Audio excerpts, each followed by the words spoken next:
What's going on, everybody? Welcome to the Mo Buckets podcast. My name is Hoodie Ben. To my right, we got Mr. No Look Pass, Magic Mitch. What's good? What up, what up?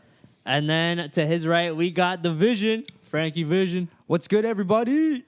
And rounding it off, we got, welcome back, Jimmy Buckets, man.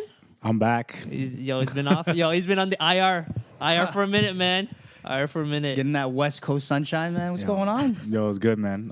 It's good to be back. DMP, personal. How's LA though? How's LA? It was really good. It was colder than I expected, but true. Yo, not as cold as that Toronto weather, man. You look tanned. You look tanned. Just a little bit. Yo, you didn't catch any LA games, man. Where's the Kuzma jersey, Jimmy? Dude, they were playing against the Lake. They were playing against the Magic. Who wants to go see the Magic? Yo, I'm watching the Magic game, in January. It's gonna be dirty. Magic versus the Wizards. I don't even want to watch. I'm just getting ready to drop Mo Bamba, man. That's why I'm watching some of those games, man. Dude, that guy's been struggling. Did he get what? He missed the game, or he got fined by the team. Oh yeah, for being late. Suspension. Yeah. Mo Bamba, come on, get some more buckets. All right, cool. So let's jump into ball for this week. We got the Mo Buckets of the week. A player that has been getting buckets, man, straight buckets, is possibly Rookie of the Year candidate Luka Doncic, man. This kid is the real deal. I guess there were some questions going into this, but we know, Magic Mitch was, the riding that bandwagon. Told you. From the jump. But man, this kid has been the most impressive rookie I think we've seen. He's putting up this season. He's putting up 18 points on 43% field goal. He's grabbing 6.5 rebounds, 4 assists a game, and I think more importantly, more impressively as well, his play down the stretch in crunch time. This kid is poised. He's as poised as they come, man. We saw what he did against Houston. The personal 11-0 run, including the go-ahead step back 3 against Capella. That was ice in his veins, man. That was cold-blooded. And right now, he's a real big reason why the Mavs are even in this playoff race, right? They're 14-11. They're 8th in the West right now. They're 7-3 over the last 10 games. So what do you guys think, man? How are you guys liking what he's been putting up this season so far? When you're introducing him and you said possible Rookie of the Year, I don't think there's any question. Whoa. Who would you put? Aiden? I wouldn't. Listen, 25 games in. Don't get me wrong. Based on the stats Phoenix right now, for sure. Phoenix is the worst team in the league. I just hope Luka can continue the streak. Okay, we'll see. 25 games in so far. I'm more I've been a fan of his since before the season started. I still can't believe that, first of all, Atlanta traded him away. Yeah. But also the fact that Sacramento didn't draft him. Atlanta chose not to get him. The Grizzlies also passed on him. A lot of teams slept on him, man. Mm-hmm. But it made no sense. This guy averaged, he won everything he could in Europe, has never been done in history, but people still doubted him. That's fair. I think given all the accomplishments he had coming out of the EuroLeague, it makes people think, do GMs in the NBA right now discount the value of those accolades, right? We haven't seen too many great Euro players come out, but Luka Doncic really is turning it all around. Maybe this will provide more emphasis coming into the few years, but dude, this kid's delivering. And to what Ben's point, on just the poise, it's not even about the fact that he hit those shots, but just in the moments, the team trusted him to take it, and he was so he was ready. You can tell he's practiced that step back so many times in his life, and he gets separation, man. That separation was ridiculous. incredible, going from right to left. And Clint is a big dude, 7 foot tall, just as fast. The fact that he's going to get that separation and step back, create that much space, whew. He does that James Harden-like stuff. Yeah. Would you take his step back over James Harden, though? That's tough. That separation is ridiculous. Yeah, it is. Yeah. And it actually looks pretty clean when he does it compared to when James Harden does it. Yo, he does that extra step, though. It's always that step zero. The step zero on the gather. Always. But no one's going to call that. No one calls it. No one calls it. It's tough. I think that's a good comparison. But James Harden being a lefty, I feel like it's just more difficult to guard against a lefty. Yeah, it's an Whereas advantage. Luka as a right hand, people are kind of more used to it. But it's still, I was just shocked to see how much space he creates. One of the huge things about him at the draft was people were worried about his athleticism and whether he could create that separation in the NBA. Mm-hmm. And I think, there's different types of athleticism, right? Mm-hmm. He's able to separate from these really good NBA players in the same way that he did in Europe. Mm-hmm. So all those questions, he's he's answering all of them. Well, okay, but this is one question I do have, though. Like, you're right. I agree with what you've just said. But do you think it's sustainable? Right? Because right now, he's still a rookie. Teams have had 25 games to adjust to him. You think given, like, a year from now, or maybe even later into the playoffs when people have, like, a game plan and they have him scouted down, you think he can still maintain this level of play? I think 100%. If you look at what he's averaging right now, so just looking it up right now in Basketball Reference, all recorded rookie seasons, the last person who's averaging the same stats right now that Luka is averaging was Grant Hill. So that was about 15 years ago. Before that was Michael Jordan, Larry Bird, Magic Johnson. Like these are all-time greats. This is something that we've never seen, let alone from a European player. Like just this that run. Special. This Listen, is a dude, special this season. kid is special. Not many players, I think, in all my time watching the NBA, have been able to pull off a streak like that in a clutch moment to win. Right? Like, can you guys think of another run like that in the end? I can't think of many rookies that have done that. I can't think of many rookies Not at by a all rookie. that have come up with that. It kind of blows my mind, man. Like, other than what the T-Mac 14-0 run, you got the LeBron closing out in the playoffs. These guys are Exactly. they're veterans at that point, right? He's 19 years old. That's true, and that's what I'm trying to say. It's special to be able to close a game like that. Not many players have been able to do it, man. So for Luka, hats off to him, man. And the crazy thing too is that if you look at this Mavs team, he's stepped up. He's the guy that everyone turns to. He's the guy the coaching staff turns to, and they trust him. And the fact that Dirk is still there and he's able to keep mentoring him, like, I think he's gonna be special. The one thing I do really like watching him play is when he'll have a terrible game, but come crunch time, he'll drain that shot, no problem. So you'll always have to be keyed in on him, even if he's having a bad game. Someone like, say, for example, right now, Kyle Lowry, he's hesitating on his shot now, right? So he doesn't lose that confidence, even if he's shooting, 2 for 10. He's one of those guys that he doesn't need to score, like you're saying. Like, he could have a bad shooting night, yet he still controls the game. Yeah. And whenever you come across those types of players, that's a very, very rare thing. I will say this, man. Like, I think there's so many good leading points for him. I'm surprised that they still had Clint on him last night. I really think when it comes like closer to the end of the year, when teams have like proper scouting reports, I really don't know how he'll last, to be absolutely honest. To address that, if you look at the way he plays too, he searches. He doesn't out. force himself out. You're right. I like He- that. He doesn't force his game. And one of the things that I was actually very surprised about is when he gets a smaller guard on him, he attacks them. So that's something you don't normally see from rookies, where they're kind of a little bit hesitant. They're kind of like, oh, I don't want to force it. True. He will. He knows how to punish use his smaller size. players. He knows how to He's use his got good size. IQ. He's got really good IQ. And I think, we all talked about it here. For him to be doing all this at age 19, it's a lot of it goes back to, his playing days in Europe, right? Like the fact that he's playing against grown men at 19 versus all these kids coming out of college. It's like you're playing against other college players. The one point to him talking about, the athleticism, we know he's 6'8", or we know he's 6'7", 218. Like, this guy's built for his frame. He wasn't the most athletic player coming into this, and I think him along with Trae Young, there's a lot of questions about how does this translate to NBA style. But I think he makes up for it a lot in terms of his IQ, knowing, like you said, when there's a switch with a small guy, he knows how to use his body. If you can't beat him off the dribble, if he's not quick enough, he'll use that separation to get the space he needs. So that's something that's been super impressive, man. And not a lot of rookies have that. Delivering. So I agree, man. I guess based on the stats so far, does everyone agree? Current contender for Rookie of the Year? Yes. He's the running favorite right now. Yeah. I don't think there's anyone so far that can even challenge that. Because his stats, even though there might be less than, say, someone like DeAndre Ayton? Yeah, Ayton or something, he's leading a team as a focal point, True. translating to wins. Good point. How can you really actually give it to Ayton when his team's 4 and inflated stats. 4 and 15 or something Yeah, like that, right? You know what I you're mean? talking one team is dead last in the NBA, and the other Look at, team what? looking at, they're in the playoff hunt right now. They're eighth in the West. If the Mavs make the playoffs, should that guarantee him to get the Roy?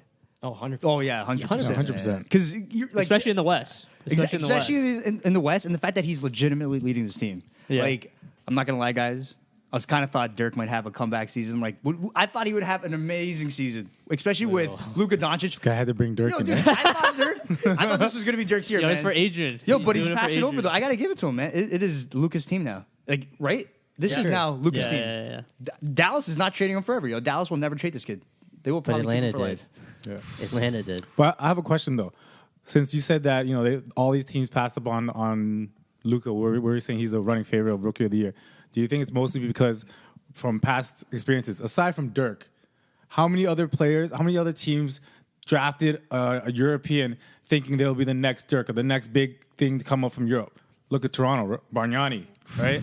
They didn't want to get burned, I felt. They wanted to go more safer into college, so to speak. He's played more games than college players play. And he's playing in, yes, there's a big gap between the NBA and the EuroLeague, but is there as big a gap between college and EuroLeague? Oh, I they're would definitely actually better say than college. I Euro's think they're better than college. And this For guy sure. won every possible award at 18 years old in Europe against grown men. I think the only real Mitchell, man, you're right. Like, he was ready. He's groomed for this game. I think the real question was whether or not his body could last in the NBA, and that I think is yet to be seen. To be honest, because he's not as he really isn't as athletic as some of the other players. If you think about it, his skill is there. He's a big guy, but I don't see his athleticism converting as much, and that's why his defense is not as good as Marvin Bagley is an example. I think much better defender. Like it's kind of different to compare. But they're different. Yeah, They're different to compare. I agree. Thing. But listen. He's still good, man. I just don't think he's top 10 in terms of athleticism for the rookie class. Again, I mean, I think we're going to touch on it later, but athleticism is different, right? So, again, he's able to create the separation. True. So, if he has an elite NBA move now at 19 years old, True. you don't just lose that. Yeah, and and he's that's got the something that range. players strive their entire career to get. He already has it. True. Agreed. Good points, man. And he's only going to get stronger. He's only going to get bigger. Cool. So let's switch it up now. Luka, you get the Mo Buckets of the week. All right, cool. On the flip side, we got the No Buckets of the week. This one goes to another point guard, but this one ain't no Rookie of the Year, but he's definitely been struggling.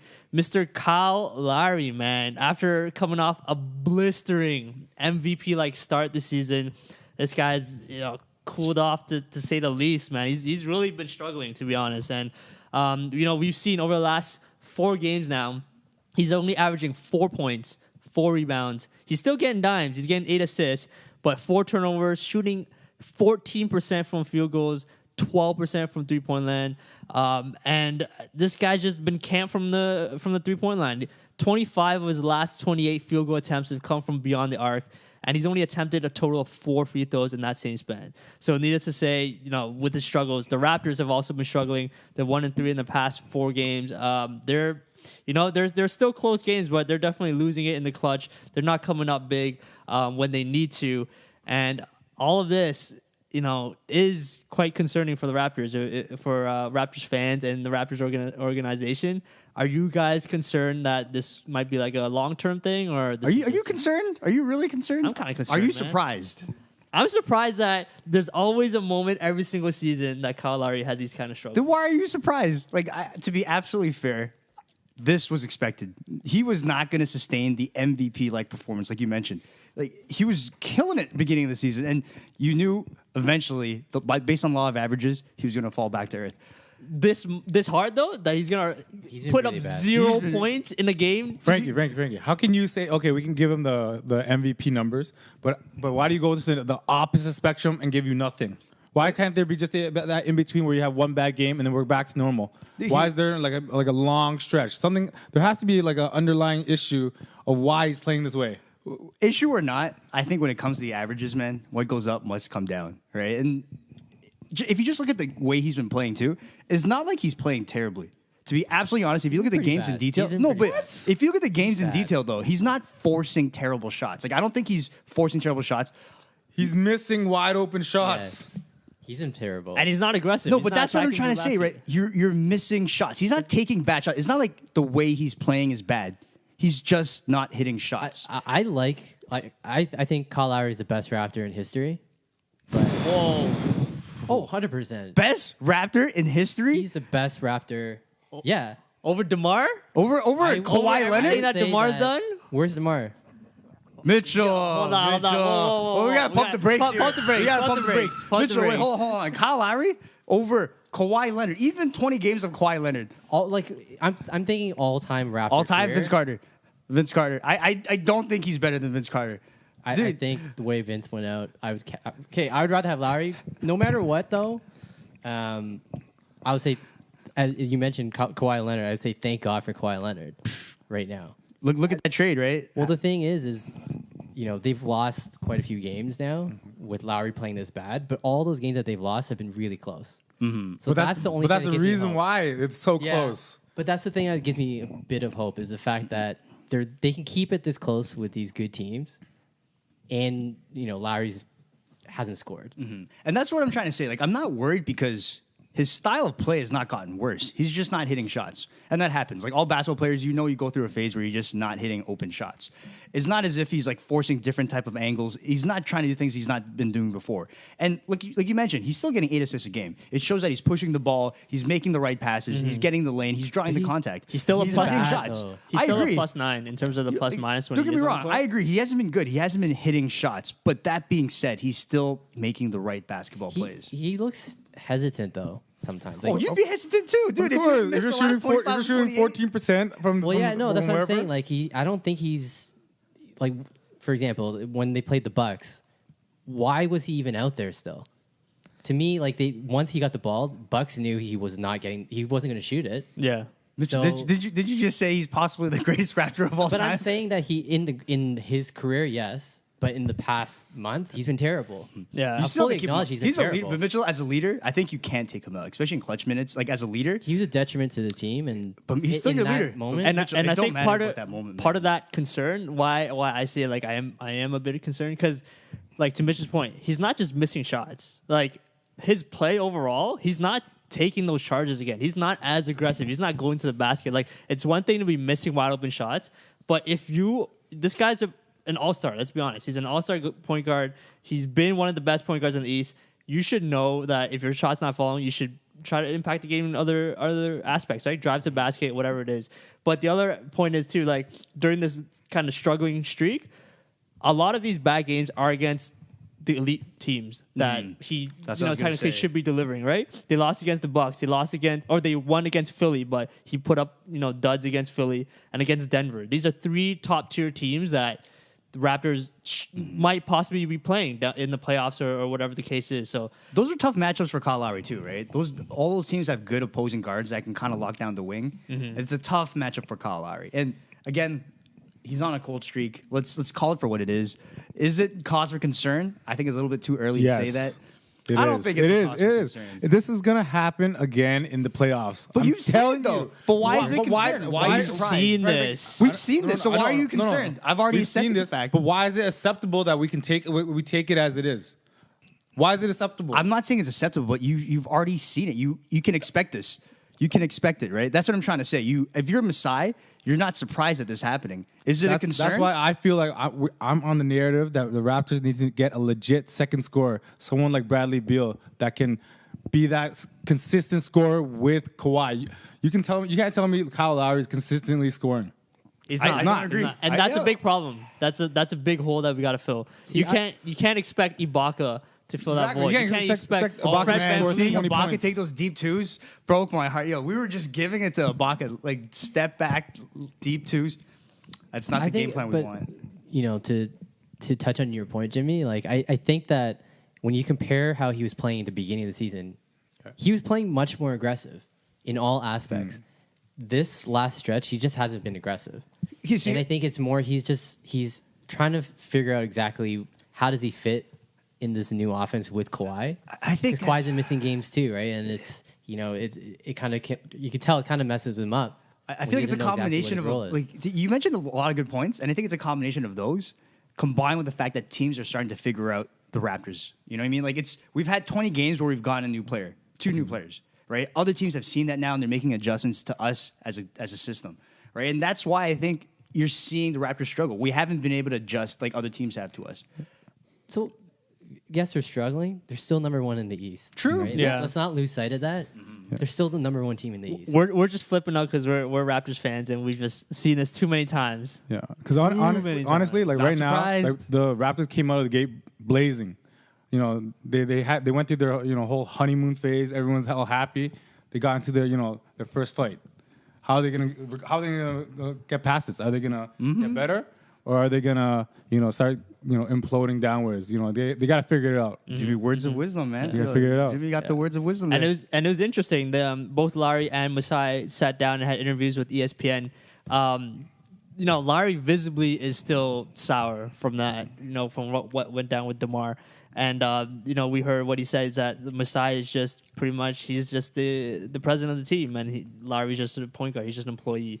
What do you guys make of what he said? Did it sound like too sour or no? No, I'm fine with that. I mean, he doesn't have to be best friends. Obviously, he's still pissed that DeMar's gone. I mean, he's his best friend, so I get it. I don't think that him and Masai have to be best friends. I would rather Kawhi be best friends with Masai than Lowry, because to me, I think he's just more important than Lowry. But it doesn't really worry me too much. All right, cool. All right, so Kyle, please, for the love of Nick Nurse, man, please start playing better. Hit some of your jumpers, man. And speaking of which, prayers up to Nick Nurse to him and his family. We know that his mother was passed away recently, so prayers up. And let's switch it over now. Let's talk about Mr. LeBron James and Mr. D Wade. They had their final matchup this week.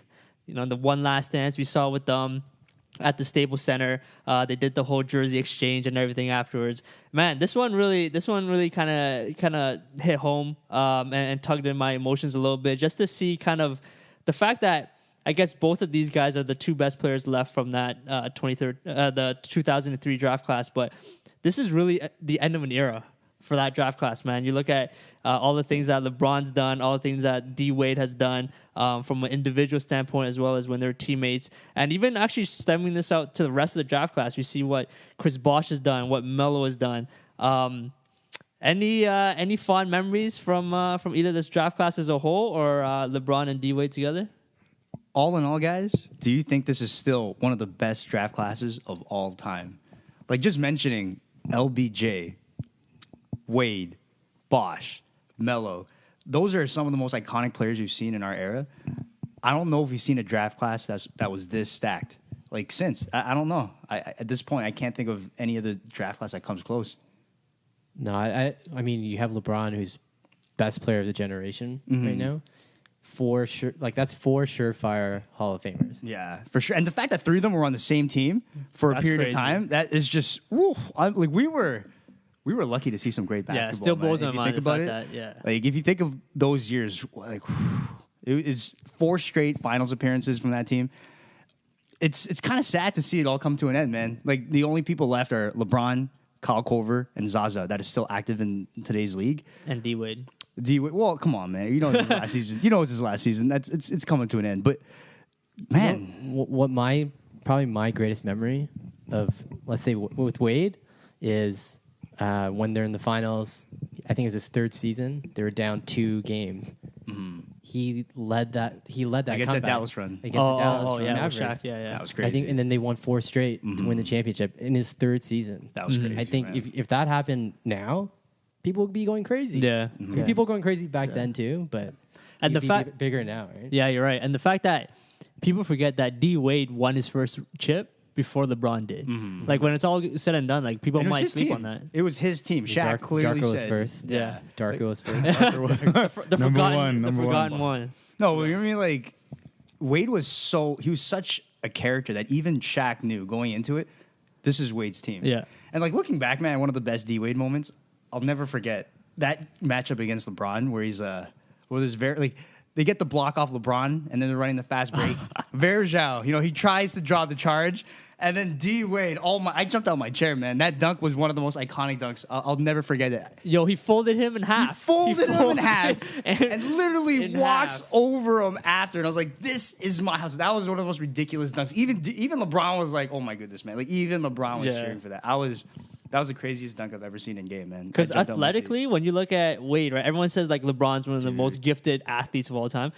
D Wade's up there too, man. He's a He's savage, what man. one of the league leaders in. Isn't he the league leader in blocks for shooting guards? Yeah, one of the league leaders in shooting Yeah. blocks. Because just pure like his timing too. It's not just his athleticism; it's also his timing. Yeah, right? And it's sure. just he gave that Kodak moment to Anderson Varejao, man.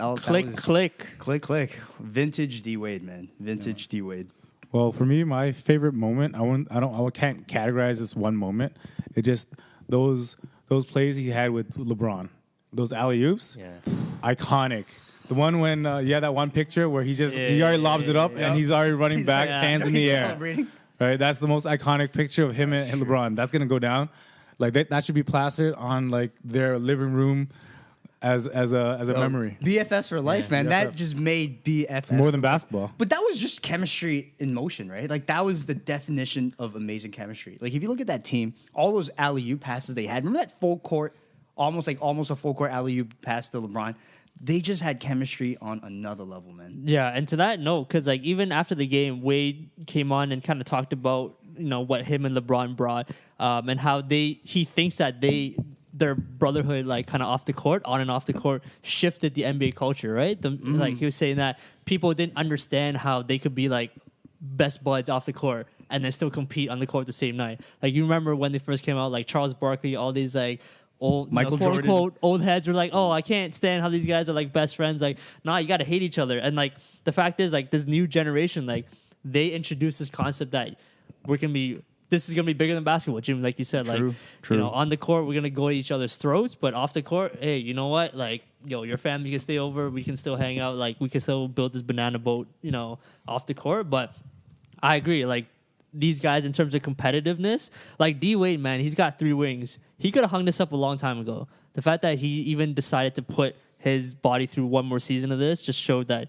he's out there. Like when you talk about greatest shooting guards of all time, he's got to be up there, man. Yeah, for sure.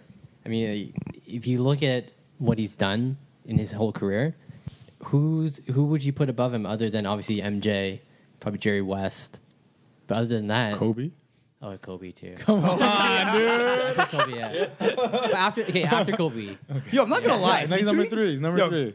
Kobe Wade comparison. Yo, is there actually a valid argument between Kobe and there Wade? isn't. Let's shut it down right now. Kobe got 5. Wade, no. Wade had chemistry. I think Wade is the better team player. To be fair, I think it's pretty clear that Wade is the better team player. Frankie, stop this. We cannot. Okay. We're love not D gonna Wade. entertain I this. love D Wade. He is not on Kobe's level. He Shut it solidified down himself right now. as the number 3 shooting guard of all time. That's it. Oh man. So something, we kind of on that discussion point. Now that we've seen D Wade's season or career come to an end, he's now 37 years old, and ends one of the greatest careers we've seen in our time.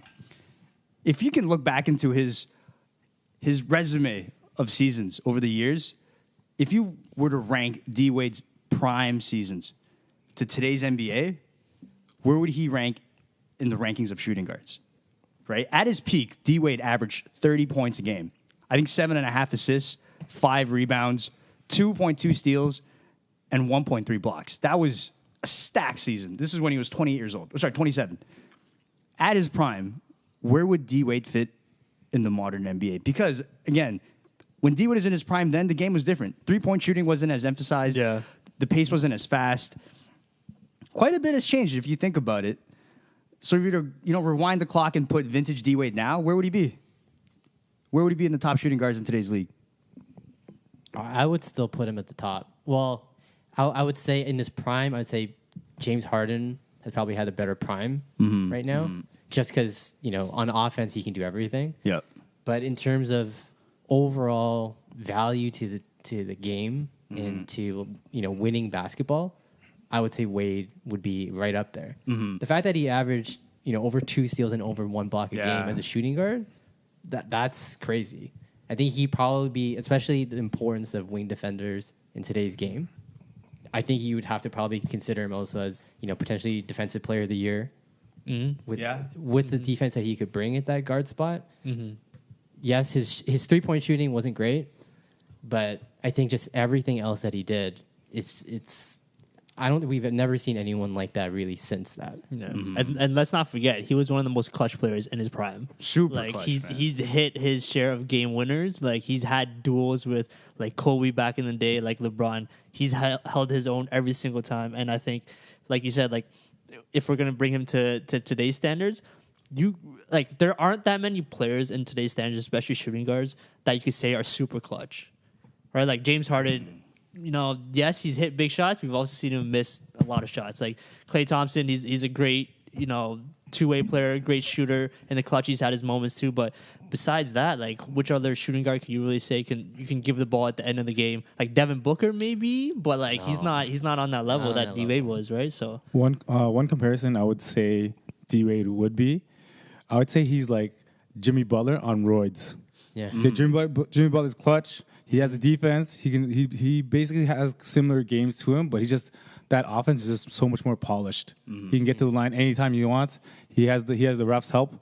Like one of those playoff games in Miami against Dallas. That Dallas ref. He had 25 free throws or something like that, right? It's ridiculous. That's actually a good comparison. So if you look at like the projected top 5 of the shooting guards in today's league, DeMar DeRozan, Jimmy Butler, Victor Oladipo, Klay Thompson, and James Harden. Who would you take over D-Wade? When I look at this list, honestly, I don't even know if I would take James Harden over D-Wade. I think I take D-Wade over. But we have shooting guard that information that he's a proven winner, right? So you can't take James Harden over him because James Harden hasn't won. He put up the stats, but he hasn't won. Beyond the winning is just the fact that, like, looking at their game, because right now, like, argumentatively, I would say James Harden is a better fit. He shoots, better In range. today's game. In today's game. He's a better shooter from deep. He's crafty with the left.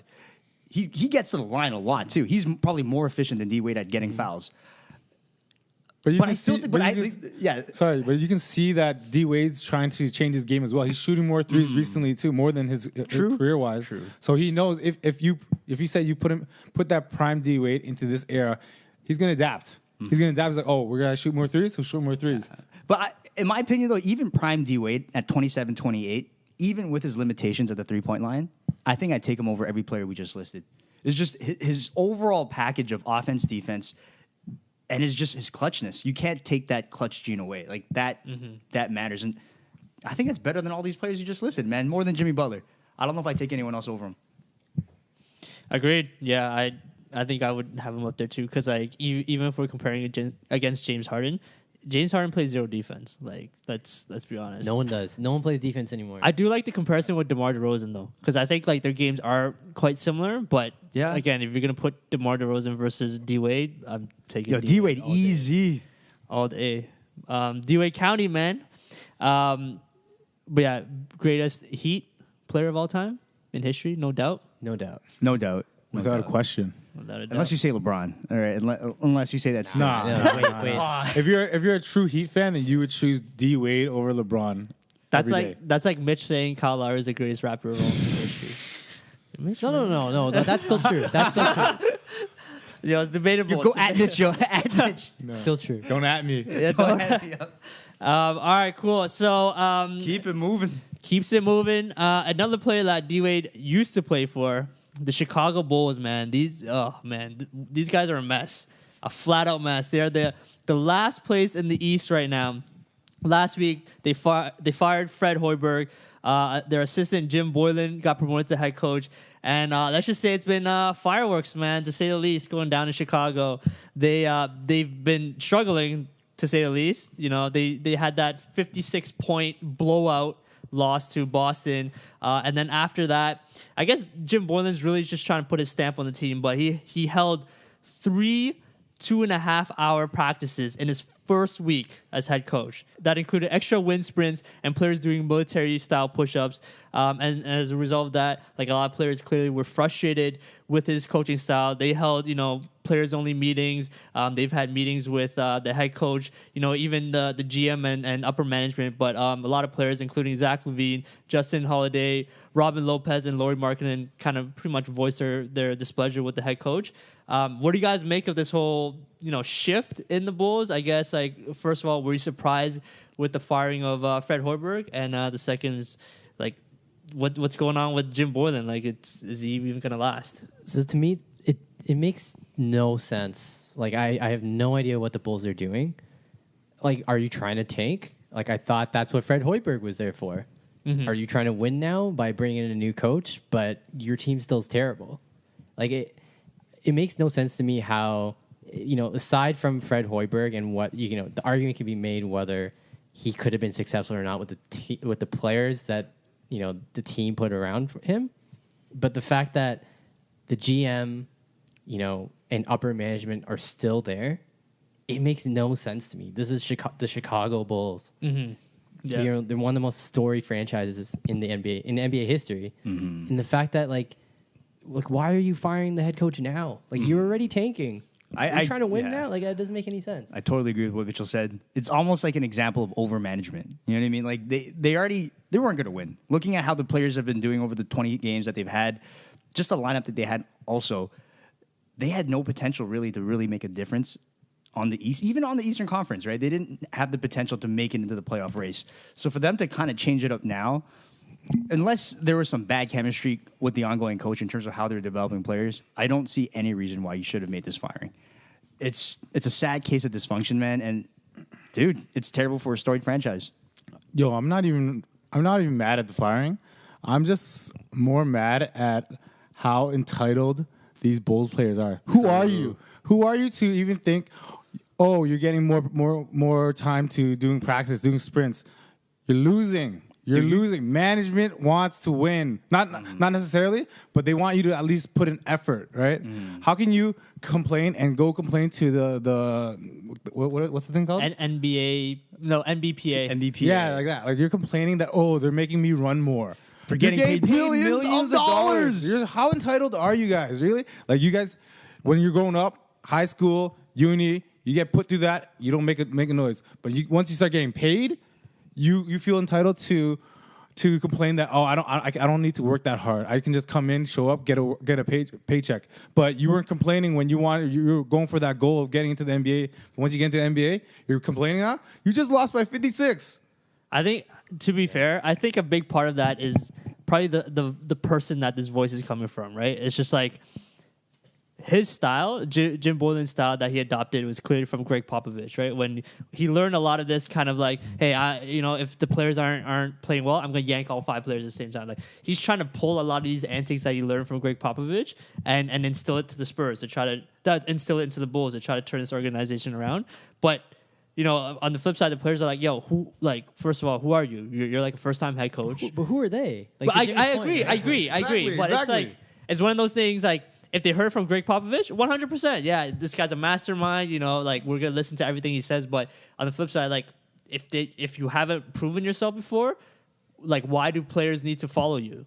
Do you know what I mean? So, that's the thing. Maybe it was the right decision to fire Fred Hoiberg because from all accounts, he was friends with all the players. Mm-hmm. And maybe that's why they were like, we don't have to do this stuff. We were supposed to be friends with the coach. Mm-hmm. Yeah, so like Fred Hoiberg wouldn't be like, okay, we're gonna hold a hard 2-hour practice. They'd be like, okay, let's just shoot around. We'll get our shots in. Let's have a good game. You know what I mean? He's like, very nice, right? Yeah. But then now it's like a total opposite, and these players are like, what's going on? Good cop, bad cop, man. No, but I do agree with Jimmy's point, man. Regardless of why this went down, it's very unprofessional on the players, right? You don't consolidate and aggregate everyone's decision and kind of have these like text messages be like, hey guys, let's not show up to practice, man. Do you want to show up to practice? I don't want to show up to practice. That's for getting paid millions of dollars for living your dream, playing basketball on a professional setting. It's unprofessional, man. Unprofessional. And again, your team is trash right now. You have no reason to be complaining, right? If you're winning, maybe, but the fact that you're losing, man, just keep it down. Play the game.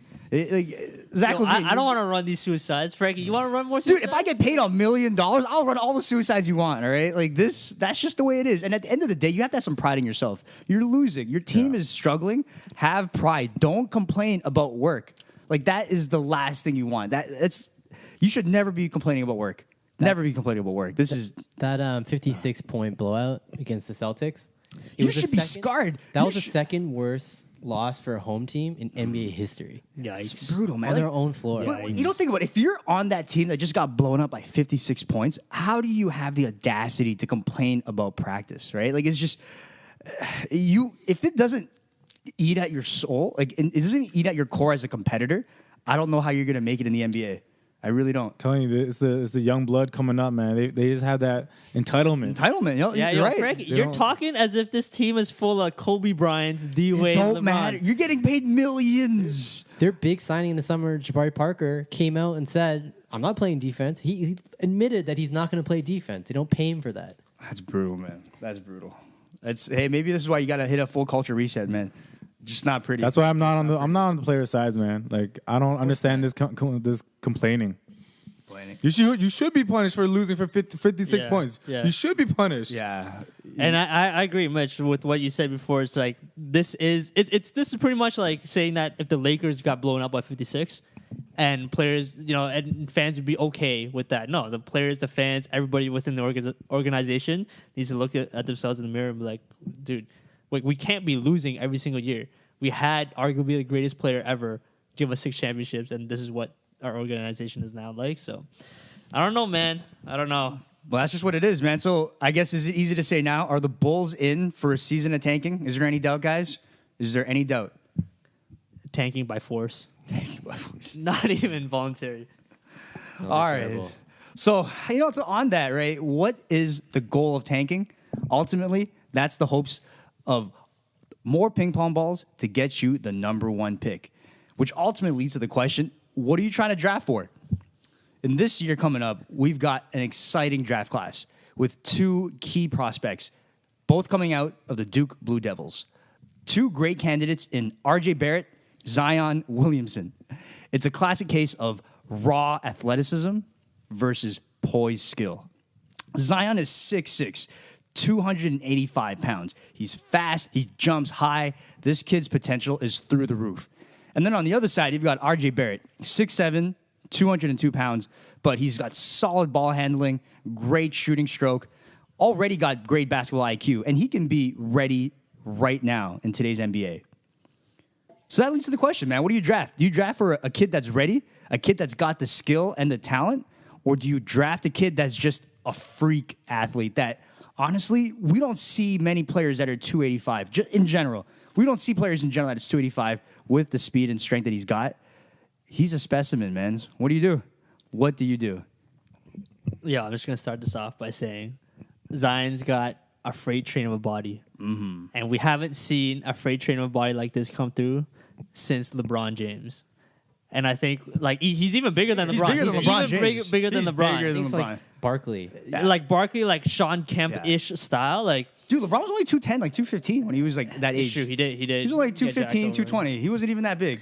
But I think when you're talking about ultimately, when you're drafting a player, it's all about the potential, right? And I think at the end of the day, you can't teach size. You can't teach athleticism. You could teach a player's skill, but you can't teach, just raw, gifted athleticism. So if I'm taking number 1 over pick, I'm going Zion, man. The things that this guy can do on the basketball court, like just physically, it could just intimidate the opposing team. Yes, RJ is more skilled. He definitely and he's no chump in terms of his physical size, right? You're looking at 6'7", 200 pounds. For a point guard. He's still athletic. Yeah, He's for a still point guard. athletic. Yeah. He's shooting guard. Shooting Small guard? forward. Yeah. He's So playing point guard right he's now. still a ball handler. He's still a playmaker. So he's still athletic. But just man, seeing what Zion can do athletically, it's just jaw dropping every single time. It is. And I think it's just more you could work from, more you can more of a player that an athlete that you can mold into to become a greater player. So, but if we're saying that RJ is still athletic and still super skilled, I mean, his potential is sky high too, right? Mm-hmm. Agreed. So, to me, if my goal is right now, I want to put people in seats. 100%, I'm going with Zion. But if I'm going, who do I think will be the better basketball player in the future? I don't know. I think it's a lot closer than people are making it. I think people see the dunks. People love that. Does it always translate? Never. Sometimes it does. A lot of times it just they bust. Right. So I think it's tough. Like people have to maybe look past the dunks. To be fair, Zion still has a decent jump shot. It's not like he's There's some raw. playmaking too. There's some playmaking. Yeah, he as could well. still dribble. He could still pass. dribble, So like, he can do it's all not that. like It's not like he's terrible, but what I'm saying is that people are looking at his highlights and they're like, "Oh my god, this guy's going to be the best player in the NBA." He has to prove, I think, that he can still shoot because again, shooting is so important. No matter how big you are in today's NBA, you have to shoot. Agreed. My take on these two, I would say the difference between them would be if you're drafting someone like Zion, you draft him. It doesn't really matter if you're already log jammed in that position. You put him in on your team and you try to build around him. Hopefully, with RJ, you're more drafting for a position. Like say you need a shooting guard, point guard. You draft him. But if you have the option of drafting Zion, even though you have maybe a few bigs, you'll draft him anyways, and then just go from there. You know, you're drafting the best player available as opposed to position. That's a good comparison because I think with RJ Barrett, he's a wing 3-and-D type of player that can fit now in terms of both offense and defense. Right? He can play his position. He's big enough to guard other guards at his role. He's got the basketball IQ to make the right decisions, and he can translate right now. So if you're looking to win now, RJ Barrett's a great addition, man. He's a young, talented player. He can fit. If you're looking to build a potential franchise, I think this is where you got to look to Zion, right? Just like you guys all mentioned, man, the raw athleticism, you can't teach that. And he's just got the X factor. Like, people just like watching this guy. I don't know why. I like watching RJ Barrett. I like RJ Barrett, but there's something about Zion, man. There's something about him just being in this huge athlete floating through the air. Like, I watched him play against Duke. I saw him play in Toronto against Ryerson. This... what I'm trying to say is... Shout out to the Rams. Shout out to the Rams, okay? that's all we got, man. Yo, shout out to the Hershey Center. But no, on that court, compared to other students his age, this kid, he's different. Like, you see him, and you see him. Like, this kid stands out.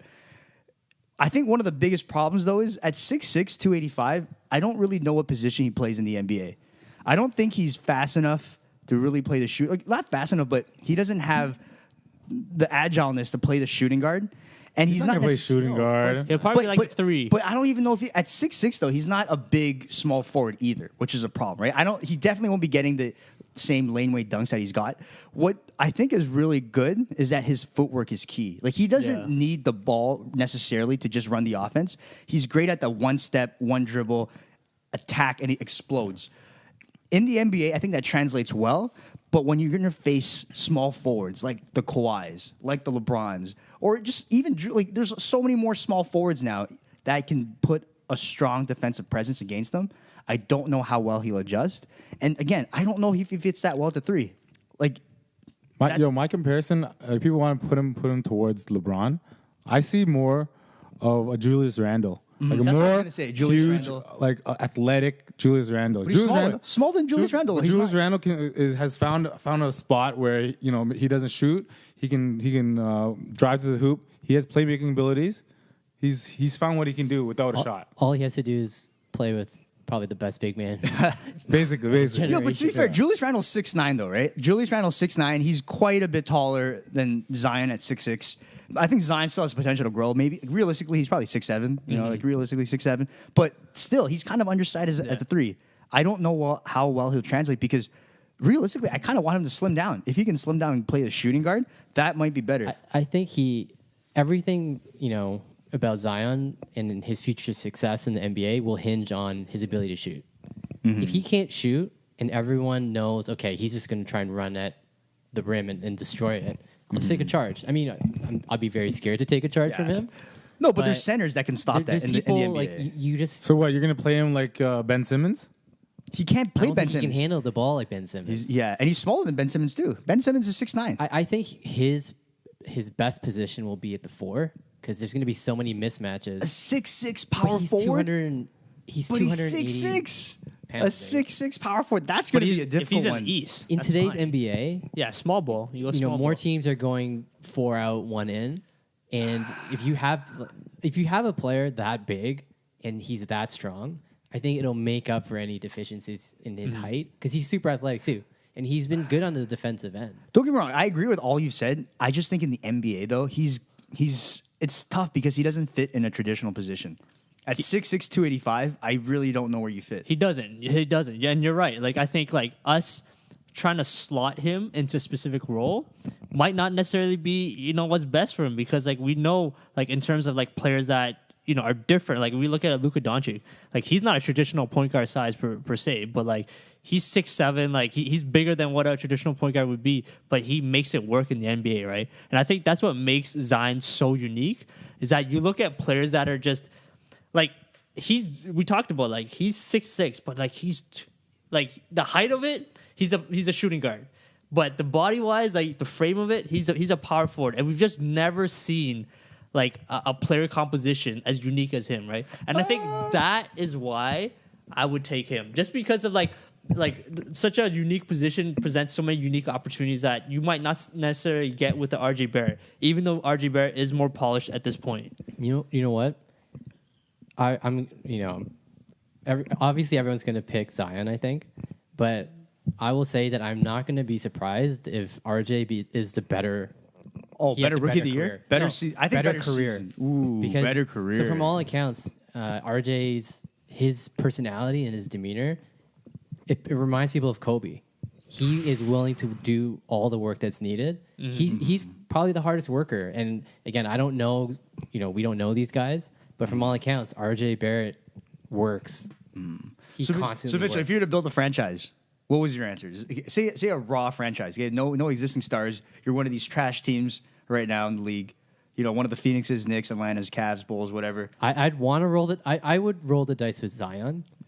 But again, I wouldn't be surprised if RJ ends up being better. Fair. I think the gap is much smaller than people realize. Oh, of course. And especially, you know what? Like RJ Barrett, he was the consensus number one coming into the season. Mm-hmm. Right now, everyone has him at 2. Mm-hmm. To me, if you're an RJ, and if his personality is what it is, he's going to use that. Mm-hmm. And he's going to come into the league with a huge chip on his shoulder. And again, I'm not going to be surprised if he's better. Yeah, for sure. And the thing with Zion is that like he's one of those like high risk, high reward players, right? Like he, as physically dominant and gifted as he is, he really is one major injury away from like derailing that career. Just because like, and people have done it. Like they've already shown like studies and done research on his, like just because he jumps so high and all that weight that's coming down on his knees every single time, like that's going to shorten his career a lot more.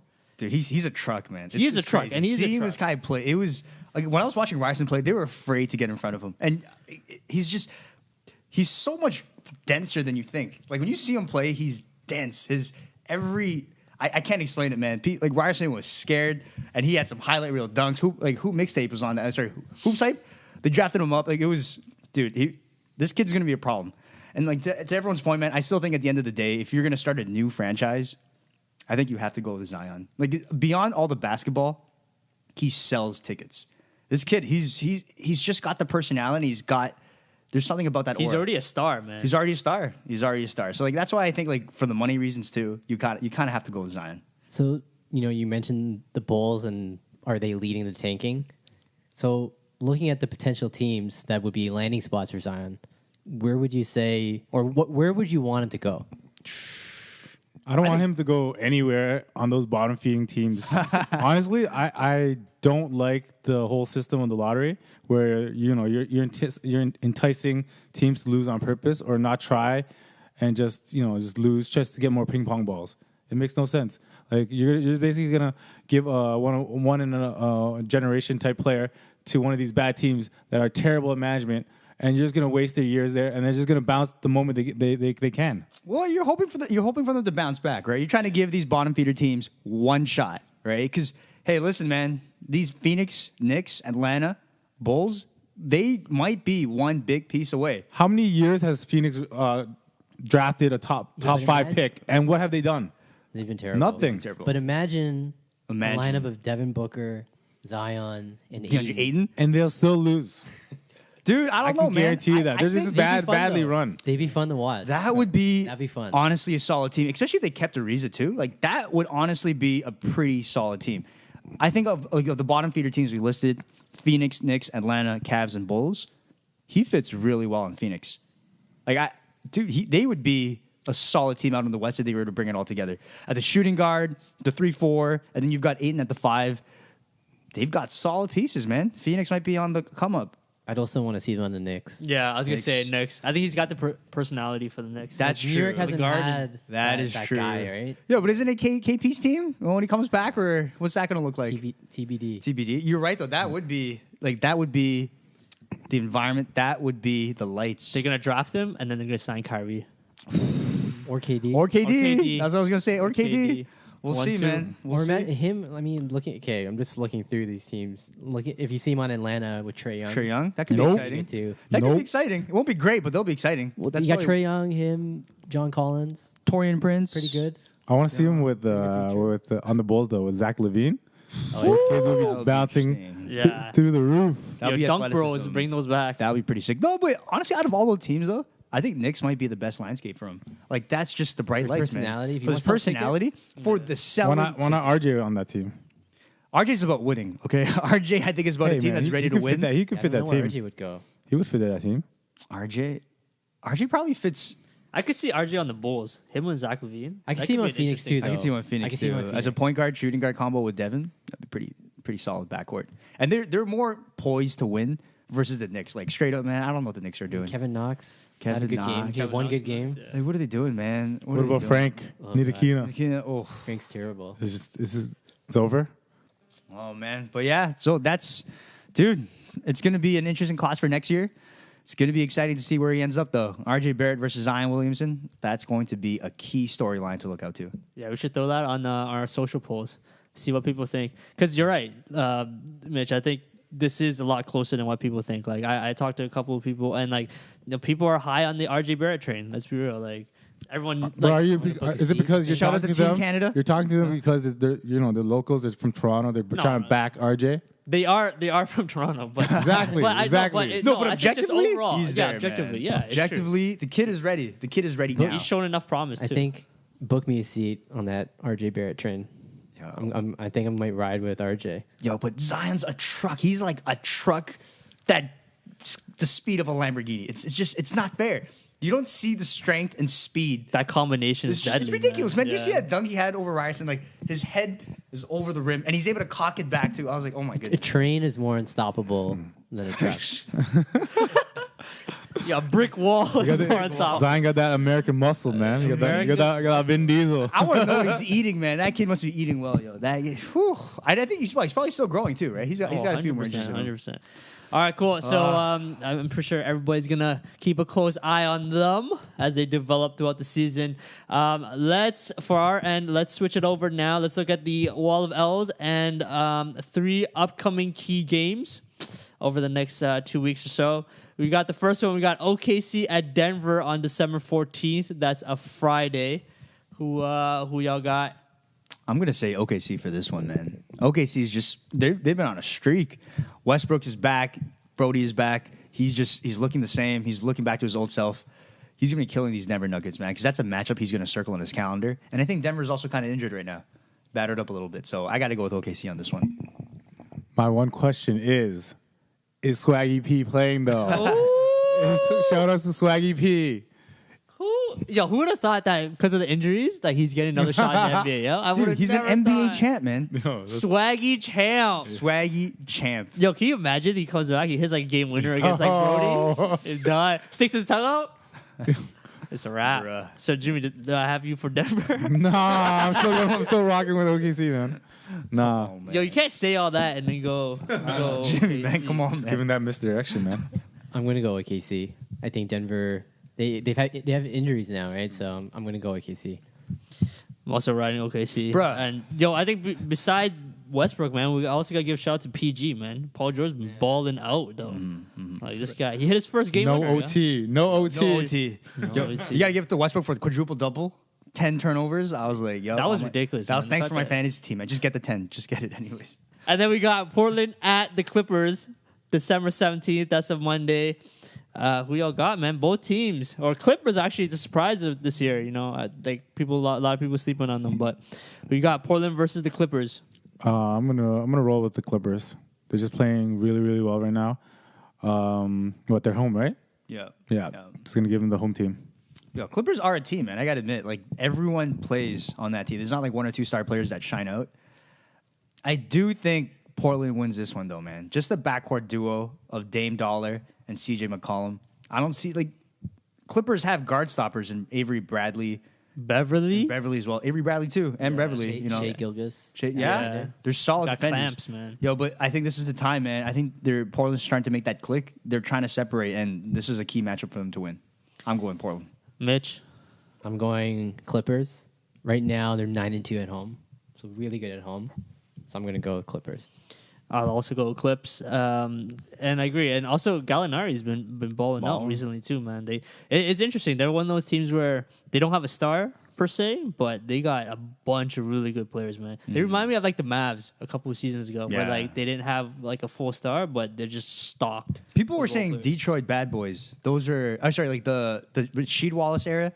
Detroit has a decent comparison. Oh, yeah, true. Right? Like, you got, Big Shot. You got Chauncey Billups. You got Ben Ben Wallace. Still good. Rip. That's still better. I don't know, man. How you gonna bring up Pistons the won a Pistons, championship. dude? Poor man's Pistons, yo. Poor Man. man's. They're This is on the homeless. West. They're on the West, okay? If they were on the West. In today's league, yeah, come on, man. Although I Alright. do like that backcourt, man. Beverly and Bradley. Dude, they're lethal, Yeah, man. they get in your They're face, man. stoppers. Yeah. And then last one, we got Milwaukee at Boston, December 21st. That's a Friday. This is going to be a good matchup. Yeah, another East powerhouse battle. Who y'all got? I'm going to go with Boston. I know we gave them no buckets last week. But they've now, since then, they've won 6 in a row. I'm going with Boston. This is a tough matchup, man. I could see Milwaukee play the other day. These guys are dangerous. I don't... Oh, man, this is a tough one. Like, I got to go with Giannis.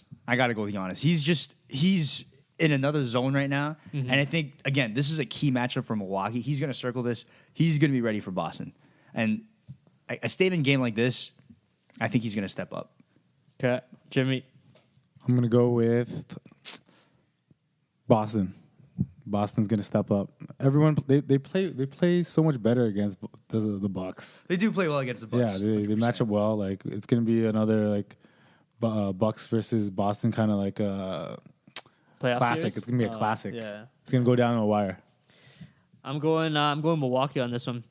Just because, man, Giannis is a freak, and also they got shooters this year, man. Like the way they're hitting threes at such a high clip, it's impressive, man. The things that Brook Lopez is doing on that perimeter, like I've never seen a player transition like that, man, that seamlessly. You see his step back threes? Step back threes, like Dude, so much 7-2. confidence. So much Oh, confidence, my man. You got no goodness. worries taking that step back Even three. Brogdon's threes are looking nicer this year. The only question is, I don't know if Milwaukee can maintain this, to be honest. I really don't know.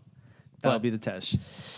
But regardless, man, those are our picks. We'll also throw those up on social media, man. I think we got a lot of good games coming up to wind down the season and the year. And, on that note, I think just based on our schedule, probably the next episode that we'll be doing will be in 2019.